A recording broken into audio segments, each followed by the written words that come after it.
Hello, my people. I'm your friend, Dr. Charles Apoki. Good morning from Nigeria. Good morning from Lagos. It might be afternoon wherever you are. It might be evening, might be midnight, but I salute you. I want to share something with you that might help somebody. Some people have nothing doing in big cities.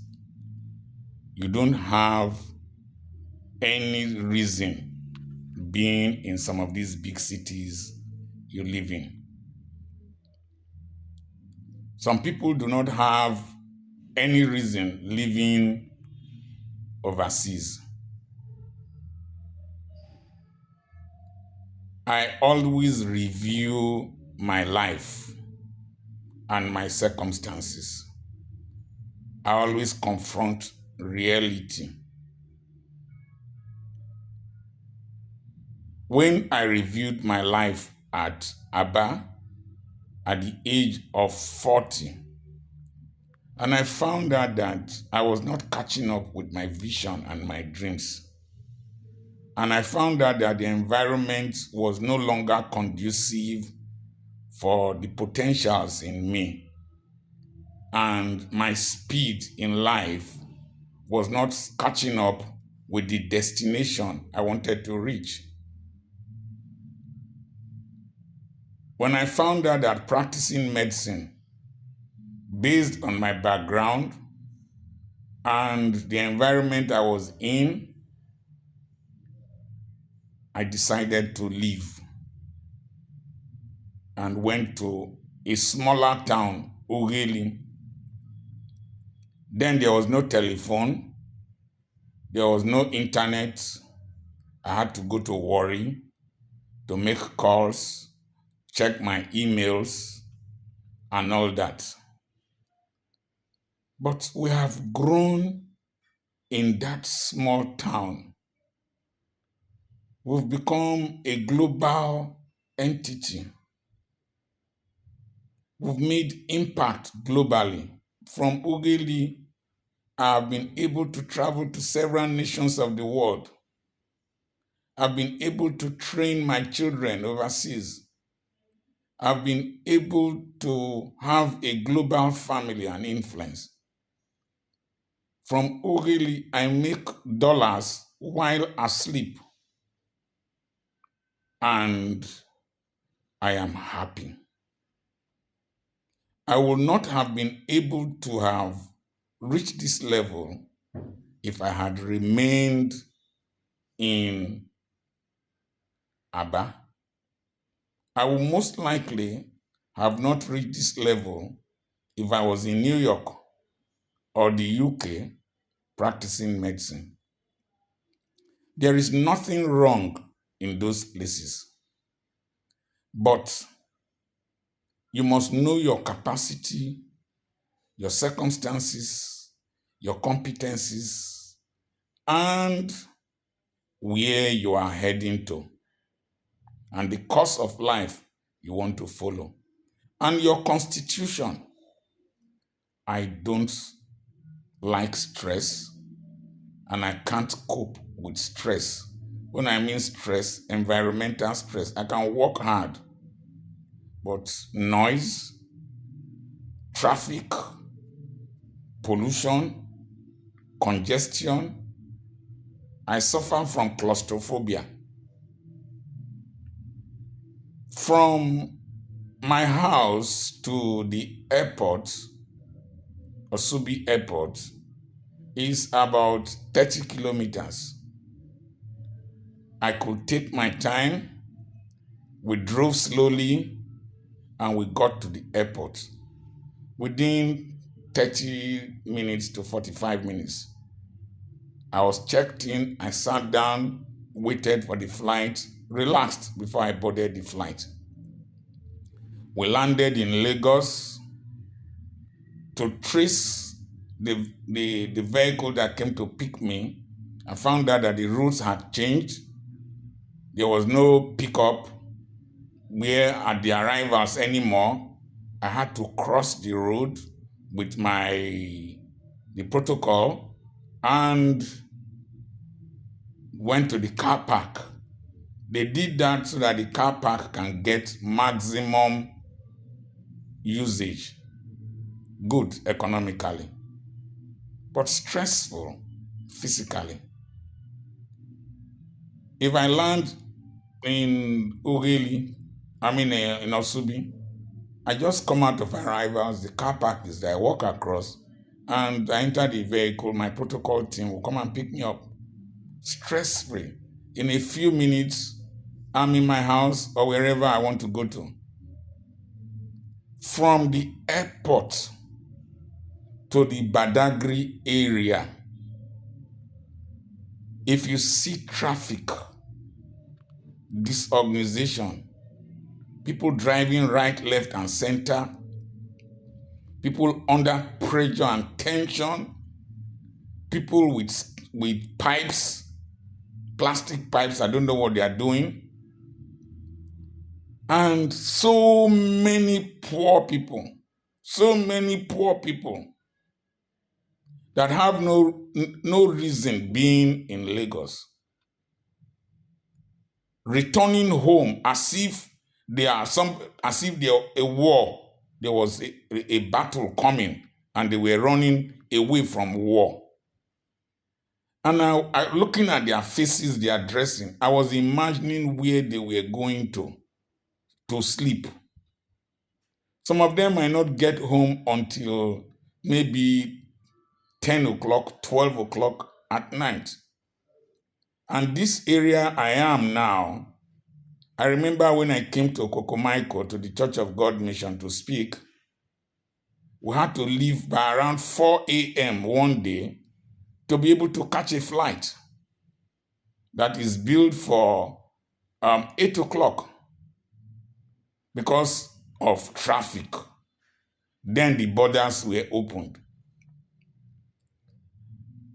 If you work in Ikoyi as a cleaner, as a messenger, as a junior worker, the cost of transiting from Okokomaiko, from near Canaan land, what's that place, Alagbado or whatever, to Ikoyi, to VI, is terrible. And you can't rent an accommodation there.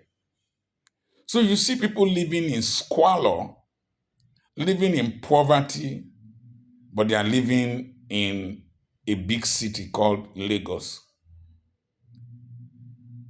The boat driver that carried us, I was wondering how much he makes. The traffic, they charge us quite a big amount to carry us from the airport to the hotel. You can live in Lagos and your brother is living in Lekki Axis, Ibeju Lekki, and you are living in Iganipaja. You might not see each other for 3 years because to transit to and fro is difficult. And it's like that in major cities. If you live in major cities and you are poor, you are just a tool servicing the oil, the machinery of the wealthy. And you might be having hope. You will get old, die, and be taken home poor. And you'll be surprised that somebody in a smaller town where you come from will have done much better than you because his rent is cheaper, his cost of feeding is lower, his children's school fees are lower. Let me talk about school. The schools that scored the highest grades in the university matriculation examination are not the most expensive. They were not the most expensive in Nigeria, and most of them were not located in urban centers. They were not even university demonstration schools. They were not owned by big ministries that charge exceedingly high school fees for children. That is to say, the quality of education your children might receive in the suburban area might even be better than what you pay for in urban areas. I know some of you are policemen, some of you are soldiers, some of you work in federal parastatals and state parastatals that compel you to live in urban cities. In fact, the name of the city and the country you live in is not important. Is that place giving you enough space to flourish? Don't plant a palm tree inside the bucket. It will be stunted or it will destroy the bucket. So, it is not where you are that matters. It is what you are doing there, whether you are progressing, whether you are fulfilling your vision. If you review your life and you are spending so much, expending so much energy, going through so much stress, being where you are, and you can relocate to a suburban space where you can do better, please prepare. I prepared over a period of time, relocate, re-strategize, and do well. And do well. They are calling me from Ogeli to different parts of the world. They called me from South Africa and booked for September. I was supposed to go to Cape Town from Ogeli. My son in the Lord, Bojo, Reverend Samson Bojo, is in Cape Town doing exploits. We reside in Ogeli. I know people who came to Lagos here to do ministry. They left Ogeli to this place, left suburban places where they were doing well, where they had relevance. They came to Lagos. Some of them could not pay transport fare back. They had to help them to go back to Ogeli. Some of them died shortly after that. Some of them became hypertensive, had cardiac arrest because of the pressure of trying to compete in such an intense environment. I leave this with you. If your sugar is not much, it is better to drop your sugar in a small cup of tea and sweeten it and enjoy your drink. Instead of putting your small quantity of sugar in a big mug or jug of tea, and it will be tasteless. Many people living in these big cities, even living in the diaspora, their lives are tasteless. If you are not being productive where you are in the diaspora, please strategically plan and think and relocate to Africa, a safe place where you can blossom. I've always said that sometimes the diaspora is not properly designed for the African psyche. Africans don't like old people's homes. You see, if you go around Nigeria, most of the markets that are built by local government councils around Nigeria from the time of Shagari, they are not occupied. Low-cost houses that are built or were built from the time of Shagari or even the military era, around Nigeria, housing for all by the year 2000, many of them are not occupied. Africans don't live in their communities like barracks. They live among their people. They want to be buried in their compounds, in their communities. They don't want to be buried in cemeteries and housing estates. They want to wake up and greet their family members every morning and tell stories and fraternize. So, don't live a life of so much stress and little progress, so much cost and little profit, so much pressure and little progress. I cannot wait to live here. In fact, I need to wake up very early to be able to reach the airport to catch my first flight, the first flight, when I finish preaching. My constitution does not fit the city. Thank God I schooled in one of the biggest cities in West Africa or Africa, Ibadan. Thank God I worked in one of the most ancient cities in Africa, Benin City. Thank God I grew up in Warri, a city.